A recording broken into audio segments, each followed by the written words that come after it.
Hello everyone. इस video में हम बिहेवियरिज्म के बारे में स्टडी करेंगे। व्यवहारवाद के जनक वाटसन को माना जाता है। 20वीं सदी के पहले दशक में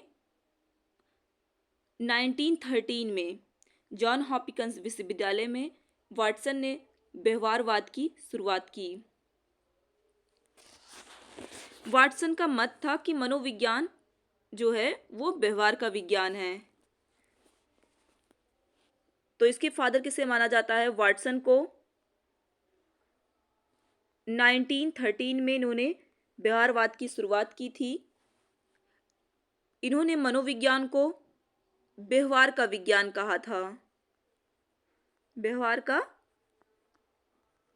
विज्ञान। वाटसन मानते थे टीचर जो होता है वो क्या होता है? मेन होता है, और बच्चा क्या होता है? टीचर की बातों पे रिएक्ट करता है, मतलब वो गॉड होता है। वाटसन ने मानव के व्यवहार को उद्दीपक बताया कि ये उद्दीपक अनुक्रिया संबंध को इंगित करता है। वाटसन ने बताया कि मानव का जो बिहेवियर होता है वो स्टिमुलस रिस्पॉन्स के रिलेशन को क्या करता है? दर्शाता है। वाटसन ने स्टूडेंट को क्या माना? ब्लैंक पेपर माना।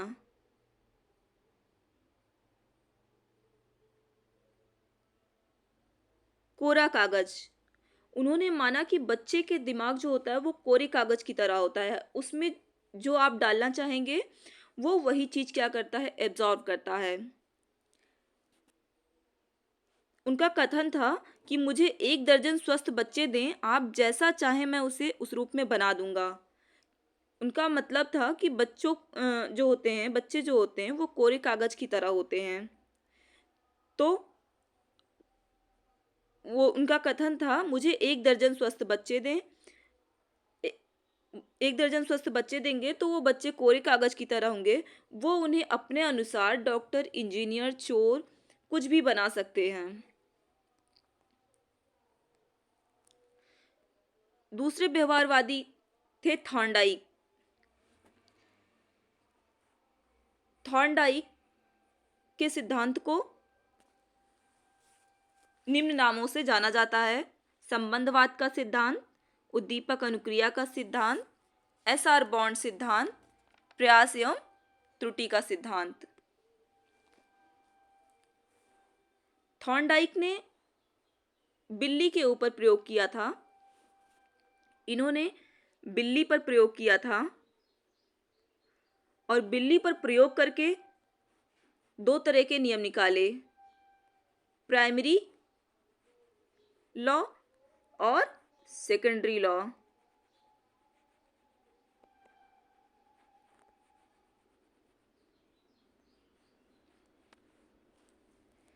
प्राइमरी लॉ को इसमें भी इन्होंने 3 नियम दिए और सेकेंडरी लॉ में इन्होंने 5 नियम दिए।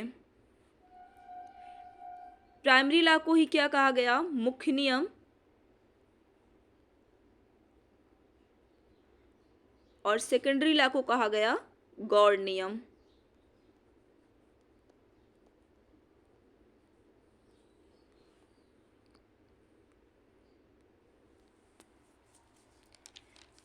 थॉर्नडाइक के मुख्य नियम में थे तत्परता का नियम, लॉ ऑफ रेडीनेस,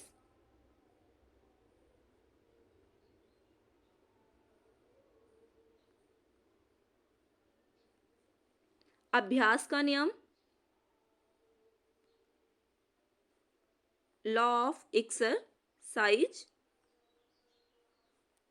और प्रभाव का नियम, लॉ ऑफ इफेक्ट। तत्परता के नियम में इन्होंने बताया किसी काम को करने के लिए हम जितना ज़्यादा तत्पर रहेंगे, जितना ज़्यादा रेडी रहेंगे, वो काम उतना ही जल्दी सीखेंगे।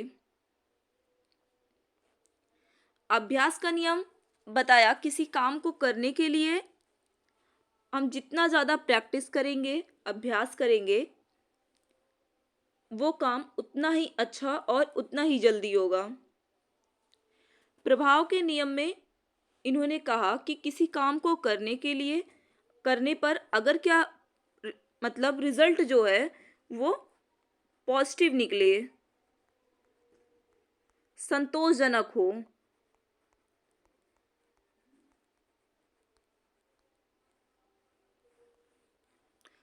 तो क्या होगा, सीखने की जो गति होगी वो तीव्र हो जाएगी। लेकिन अगर रिजल्ट क्या है, असंतोषजनक है, इसका अपोजिट है, तो क्या होगा, सीखने की गति क्या हो जाएगी, कम हो जाएगी। प्रभाव के नियम में इन्होंने रिवार्ड पुरस्कार और पनिशमेंट को स्थान दिया।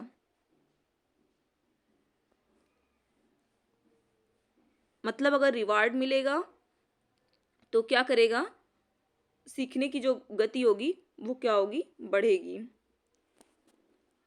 सेकंड नियम है गॉड नियम। गॉड नियम में इन्होंने 5 नियम दिए। फर्स्ट क्या है, लॉ ऑफ मल्टीपल रिस्पॉन्स, बहुप्रतिक्रिया का नियम। बहुप्रतिक्रिया का नियम क्या है, किसी काम को हम सीखते हैं तो उसके लिए हम बहुत सारी क्रियाएं करते हैं, बहुत सारे प्रयास करते हैं। तो किसी एक काम को करने के लिए हम बहुत सारी क्या करते हैं, रिस्पॉन्स, प्रतिक्रियाएं करते हैं और प्रयास करते हैं। तब हमें एक दूसरा मेथड मालूम होता है,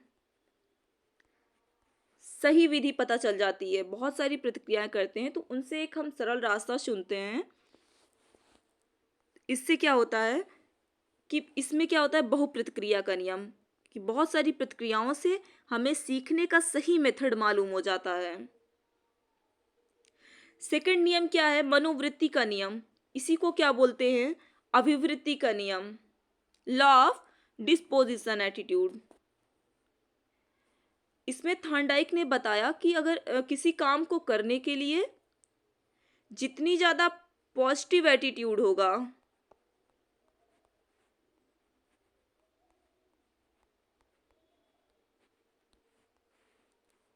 जितना ज़्यादा पॉजिटिव एटीट्यूड होगा, जितना ज़्यादा हम काम को सीखना चाहेंगे कि हमारे अंदर पॉजिटिव एटीट्यूड होगा, उतना ही ज़्यादा हम काम को सीखेंगे।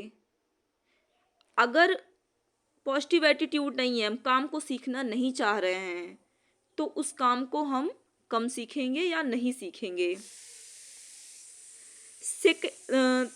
थर्ड नियम क्या है, आंशिक क्रिया का नियम, लॉ ऑफ पार्शियल एक्टिविटी। आंशिक क्रिया का नियम क्या बताता है, इस नियम के अनुसार क्या पूरे काम को हम क्या करते हैं, छोटे छोटे पार्ट्स में तोड़ लेते हैं। छोटे छोटे पार्ट्स में क्या करते हैं, तोड़ लेते हैं। इससे काम क्या होता है, इजी हो जाता है और काम जल्दी भी हो जाता है। फोर्थ नियम क्या है, आत्मीकरण का नियम, लॉ ऑफ एसिमिलेशन। आत्मीकरण का नियम क्या है, आत्मीकरण के नियम में बताते हैं कि पूर्व ज्ञान से, मतलब पहले से जो ज्ञान अर्जित रहता है, अगर उससे जोड़कर कोई नया ज्ञान मिल रहा है तो क्या होगा, वो ज्ञान स्थायी होगा और ये क्या करेगा, अधिगम को सुगम बनाएगा। जैसे पहली क्लास पढ़ने के बाद दूसरी क्लास पढ़ने पर क्या होता है, चीज़ें क्या होती है, कनेक्ट होती जाती हैं। तो पहले क्लास का जो है वो लिंक रहता है दूसरी क्लास में। फिफ्थ नियम क्या है, संबंधित परिवर्तन का नियम, लॉ ऑफ एसोसिएटिव शिफ्टिंग। इसे क्या बोलते हैं, साहचर्य क्रिया का नियम। इस नियम में क्या है, पहले से की गई क्रिया को किसी अन्य परिस्थिति में या सिचुएशन में उसी प्रकार से करते हैं।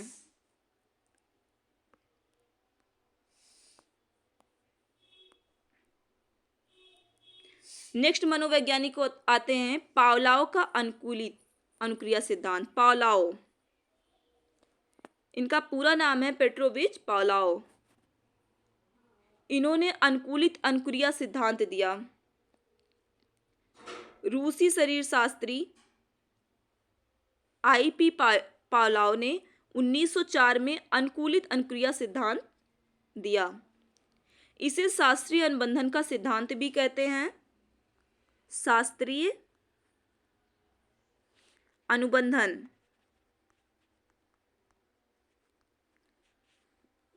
Classical conditioning theory. अनुकूलित अनुक्रिया का अर्थ क्या है?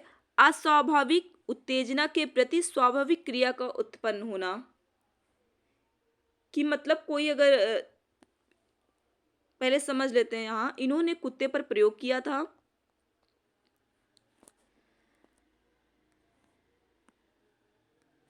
तो इनकी क्लासिकल कंडीशनिंग थ्योरी क्या थी कि कुत्ते के सामने इन्होंने भोजन रखा और देखा कि यहाँ पे कोई कंडीशन नहीं रखी, सिर्फ भोजन रखा और कुत्ते की मुंह से क्या हुआ, लार निकलने लगी। तो बिना किसी कंडीशन के बिफोर कंडीशनिंग क्या हुआ, खाना देख करके कुत्ते के मुंह से लार निकलने लगी। सेकंड, उन्होंने एक्सपेरिमेंट किया कि कोई कंडीशन नहीं रखी, खाना नहीं रखा, सिर्फ बेल रख दी और खाना नहीं रखा। बेल बजाने पर कुत्ते के मुंह से क्या हुआ, लार नहीं निकल रही है क्योंकि वो खाना भी नहीं देखा है। थर्ड, उन्होंने बताया ड्यूरिंग कंडीशनिंग, अगर कंडीशन रखने देने के बाद क्या होता है। उन्होंने बेल को भी रखा और खाने को भी रखा। तो जब बेल बजाया उसके बाद उन्होंने कुत्ते को खाना दिखाया जिससे कुत्ते के मुंह में लार आने लगी। ऐसा प्रोसेस करने के बाद क्या हुआ, फोर्थ कंडीशन निकालते हैं आफ्टर कंडीशनिंग। मतलब कंडीशन रखने के बाद क्या होगा, अब खाना नहीं रख रहे हैं, बेल बजा रहे हैं, तो भी क्या हो रहा है, कुत्ते के मुंह से क्या हो रहा है, लार निकल रही है। तो इन्होंने 4 चीजें बताई, बिफोर कंडीशनिंग में 2 और ड्यूरिंग और आफ्टर कंडीशनिंग। एक बार उन्होंने खाना रखा, दूसरी बार सिर्फ बेल रखी, तीसरे में उन्होंने खाना और बेल दोनों रखा, चौथे में सिर्फ बेल रखी।